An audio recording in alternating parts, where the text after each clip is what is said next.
Ladies and gentlemen, welcome to this open seminar, which is part of the Europe Dialogues hosted by the Institute of International Affairs of the University of Iceland. Since the meeting will be conducted in English, I will address you in English as well. Thank you all for coming on a Friday. It seems like we're almost getting summer in Reykjavik, so I do appreciate it. My name is Pia Hansson, I'm director of the Institute. For the proceedings today, we have gotten a moderator, Sigríður Ólafsdóttir, who is a PhD student at the University of Gothenburg, and she will be moderating the event and giving us a little bit of an introduction to our speaker today. And I'm going to be assisting her with the babysitting while she does the moderating part. This is very Nordic, I think, of us. But with further ado, Sigríður, the floor is yours.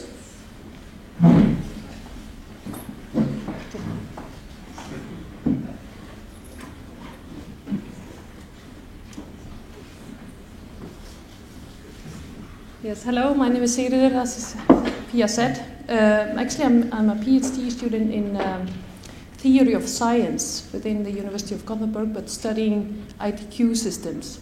So, for example, I've been studying the Icelandic one and as well as some in Denmark. So this is my topic, and this is, when you do a PhD, it's definitely of interest. It has to be that, to endure 3 to 4 years of intensive study. But that's why I welcome this dialogue here about the EU fisheries policy and the revision of it that is happening this year.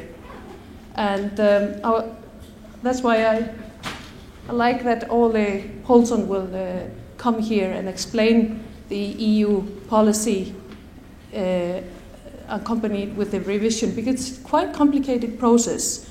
And I think it takes a lot of time to get into this topic, fisheries in general, and if you're coming into the EU fisheries, it's a very complicated issue, and a lot of issue as well, but a lot of opportunities involved with it. So, Ole, the floor is yours. Thank you. And I'm Ole Poulsson. I have been working with fisheries issues in 35 years, and being a director in the Danish Ministry for Fisheries. I have been involved in international relations, in particular the EU fisheries policy, and also negotiations in the North Atlantic on management of the joint stocks and straddling stocks in the North Atlantic. I have been involved in the reforms of the common fisheries policy since it was established in '82, and also later on with the revisions, and with the last revision last year, and right now where it's going to be finalized. I'm coming from Denmark, and Denmark is a small country with a very large fishery sector in EU, so I can also draw on our experience as a small country in a large society in my presentation today to you. Maybe I could start just mentioning that well, Iceland has always played a major role in international fisheries affairs.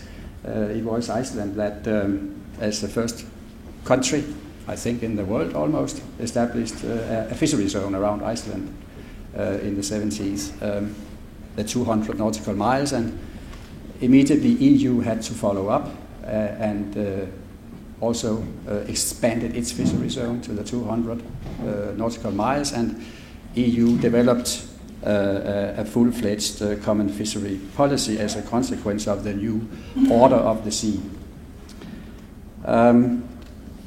83, the fisheries policy was established, and every decade we have had a major review of the fisheries policy, and the last one, right now, a very fundamental change of the common fisheries policy.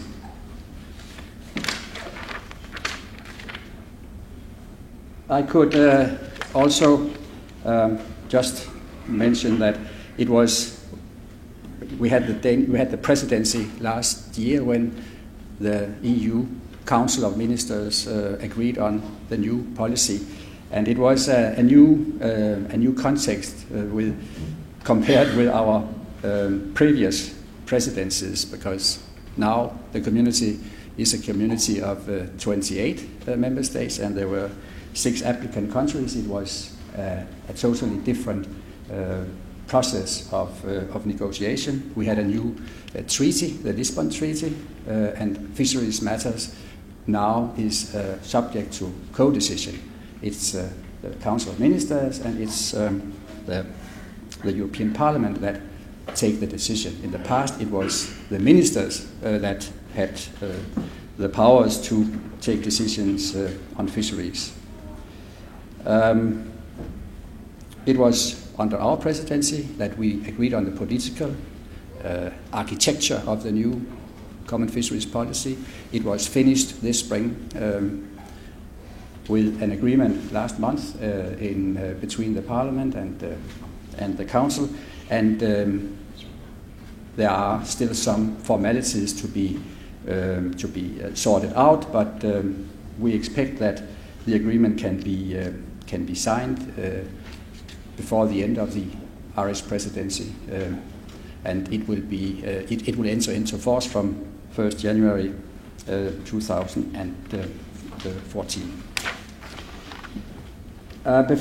Before I go into, I start on let's say the main changes in the common fisheries policy. I would just like to mention two principles in the common fisheries policy that has been let's say part of the common fisheries policy since the very beginning, and these points or these principles will continue. They has not been changed, and one of these principles, that's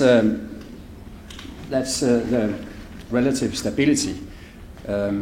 People familiar with fisheries issues, they have heard about relative stability in the allocation of resources in EU,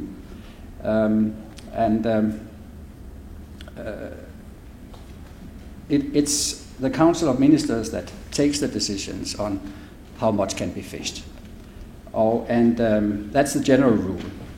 But I would like to mention that there is I wouldn't say a derogation, but it's now a well-founded principle in EU that if there is only one member state in an area fishing on a stock, it would be up to that member state to take the decision on the quota. It will be a decision to be taken, let's say, respecting the general principles of the common fisheries policy and the fishery plans that has been adopted for the stock, but the annual decision will be taken by the member state that has the quota. That will be relevant for stocks that are, let's say, exclusively fished by one member state. We have other types of stocks. We have the straddling stocks that are moving between fishery zones, and these stocks will have also in the future to be managed jointly with our neighbors and other coastal states. Also, some stocks are managed together with Norway. We have a number of stocks in the North Sea, Skagerrak, and they are managed jointly with Norway. It's a commission that negotiates with Norway and with the coastal states in the North Atlantic, and it will be up to the Council to decide or not to decide, but it will be up to the Council to, let's say, put into force in the community what has been agreed between the coastal states. And then relative stability, in short, that simply means that in the community there is a fixed allocation key on each stock. And that allocation key has been decided many years ago when we fixed or established the common fisheries policy, and each member state can be sure that they have a fixed share of a stock when the total allowable catch has been decided, then each member state can calculate precisely what will be its share of the stock. That's the principle, and that will also be the principle for if new member states are joining EU. Then the basis for allocation of quotas will be a recent and representative period, and how has the catch distribution looked like in that period, and that will then be part of the common fisheries policy. So the relative stability is also a concept that is relevant when new member states are acceding the community.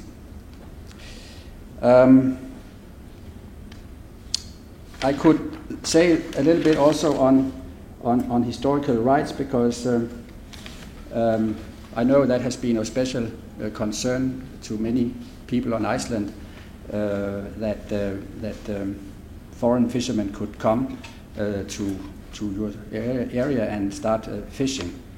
And the area inside 12 miles, there are no access at all.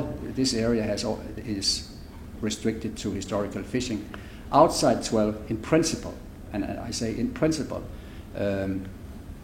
EU vessels have access to fish, but they can only fish if they have a quota. And so you have to be distinct here, or make a distinction between access in principle and whether you can in practice use this access. And as I just explained before, most stocks, or all your stocks, stocks Iceland is exclusively fishing on, these stocks will be allocated to Iceland, and therefore foreign fishermen would not have any chance to start new fisheries in a new area. The next step could be that some foreign fishermen would be interested in fishing on the quota of another country. It could be Denmark, it could be Iceland, it could be any country. And here the common fisheries policy give an opportunity for the member states to safeguard the economic benefits from the quotas, to safeguard these benefits to its own fishermen, to an area that has been recognized by EU, that it's possible that a member state would insist or establish what could be called a genuine economic link between the quotas and the country that had the quota in the first place. It would be up to the member state itself to decide how could such a link be established, respecting overall EU legislation. That's clear, but it could be up to each member state to set up the type of legislation that member state would like. And Denmark, we were a little bit worried some years ago when Spain and Portugal acceded the community, and we agreed with the community that we could put as a requirement that foreign fishermen that would fish on Danish quotas, they should land 50% of their catches in the Danish ports. And that has worked quite well. We don't have many foreign fishermen, very few Swedish fishermen, and 12, I believe, and 2 Polish fishermen, and they are actually very welcome in our harbors because they land their catches, all their catches in our ports, and they contribute to the local economy in the ports, and they are considered as a very valuable part of the local communities. Then for the new fisheries policy and the basic changes. Firstly, I would like to mention the ecosystem approach, that now ecosystem considerations, environmental issues will be an integral part of the common fisheries policy. It's not a totally new thing. Of course, we have for a number of years based our management on also environmental concerns, but now it is the absolute first priority pillar in the common fisheries policy. So it has a very strong position in the new CFP. It's now mandatory that we will develop management plans for all stocks that can be commercially utilized. For the moment, I think we have 10, 12 stocks managed by management plans, but now we will have to develop plans for all stocks. It will be plans covering not only the target species, but it will be fishery plans that also take into account the mixed nature of a fishery, that there are bycatches of other species, and therefore the management plan should be a multi-species management plan where the ecosystem as a whole is part of the new management plans. We will have as objectives in these management plans the highest level of let's say, sustainability for management of the stocks. That's the MSY, maximum sustainable yield objective. It has been globally accepted as the standard that should be followed, and that's now also the policy of the community, that we are in full agreement with that objective and sign up to it. We have to reach this objective 2015, but we very well know that that could be difficult for all stocks. Therefore, the 2015 will be where possible, and not later than 2020. This is not a special EU formula, it's the globally agreed objective that we now sign up to. Second major change, that has been the discard ban, and it was absolutely the most difficult element in the new common fisheries policy, and it has been discussed for many years.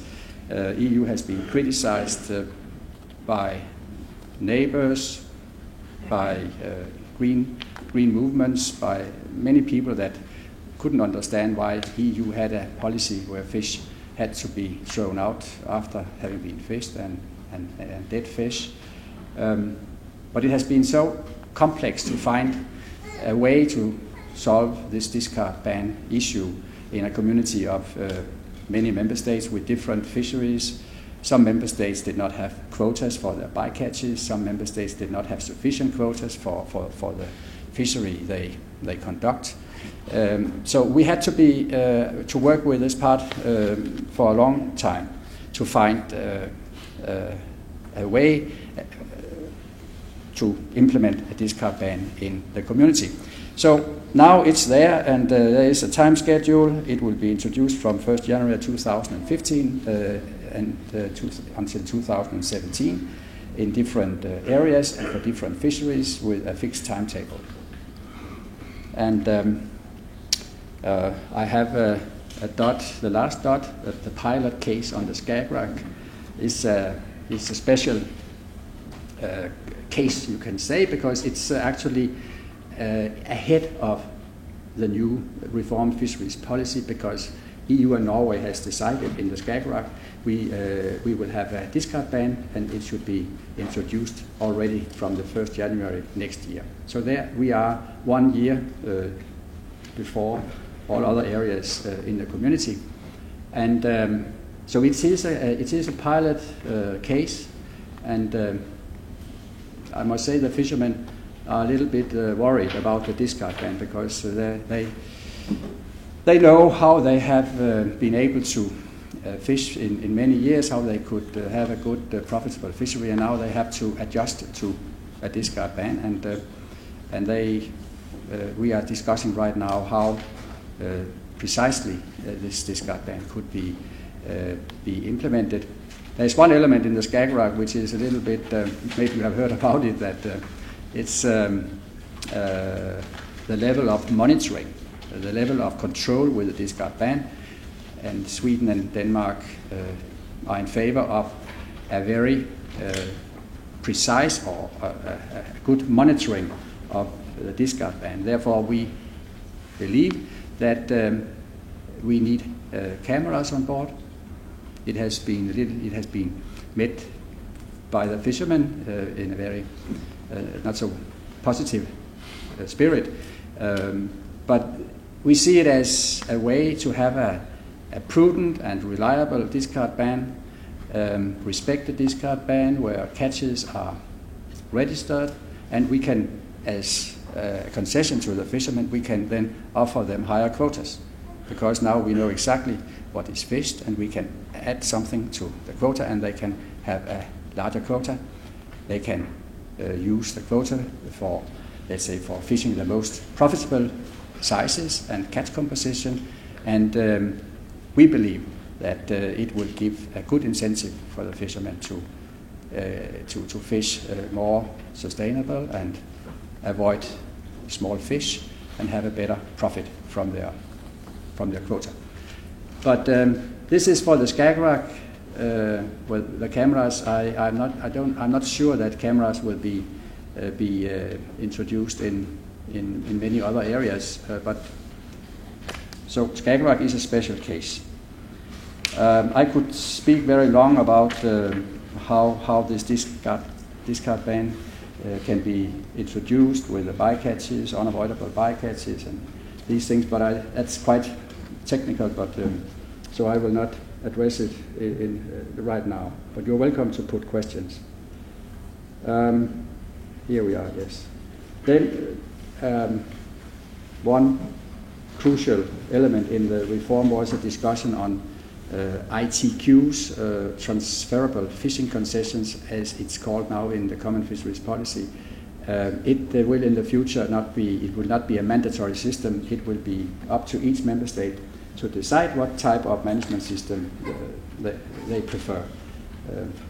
It was seen as a very fundamental political decision how member states should arrange themselves with ITQs, and there are no EU legislation to this effect. Then regionalization and decentralization. It has been a very important development. It has been under its way for some time. It has been more and more recognized that there are too many detailed rules at EU level taken in Brussels. It's growing. It's getting more and more difficult to have uniform rules in a community of 28 member states. Therefore, it has been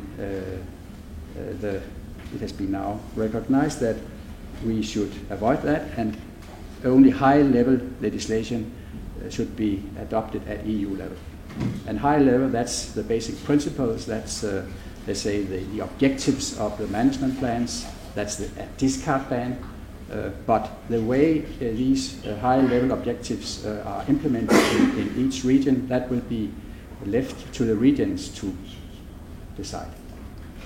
And it will give the regions an opportunity to cooperate and to hopefully agree on all these detailed measures in their specific region. It is a regional approach that is based on consensus. So we are working on consensus here. There will be no regional voting or procedures for taking decisions. It will be on a voluntary basis. So it will be a consensus basis. And having agreed in a region on the technical measures or the details, it will be adopted as applicable for that region for all the member states in the region, in order to have the same rules for all fishermen. Yes, I think that's what I had in mind to say. So I think the mediator might ask you if you have any questions and steer the steer from now. I can take the baby. I'll do my best. Thanks. Thank you.